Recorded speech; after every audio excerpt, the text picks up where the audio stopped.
இவ்வளவு ஊழலை வைத்துக்கொண்டு பரம்பரையாக ஆள வேண்டும் என்று பேர் சொல்லுகிறார்கள். இந்த ஊழலை நான் செய்தது போதாது, என் மகன் செய்ய வேண்டும், மகனுக்கு பிறகு என் பேரன் செய்ய வேண்டும்,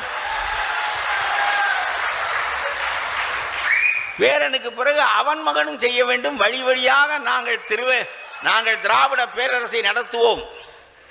மகனுக்கு சொல்லிவிட்டு போயிருப்பார். என்ன செய்தாலும் இந்த பெரியார் படத்தையும் அண்ணா படத்தையும் வைத்துக் கொள்ள, அது அடையாளம்.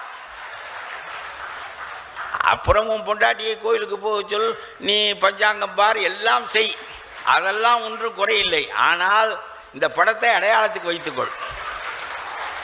இதுக்கு திராவிட பேரரசு என்று பெயரை நிலைநாட்டு, நம்முடைய வம்சாவளி திருவையாறு வம்சாவளி தொடர்ந்து ஆளட்டும் என்று சொல்லி வைத்து விட்டு போயிருக்கிறார்.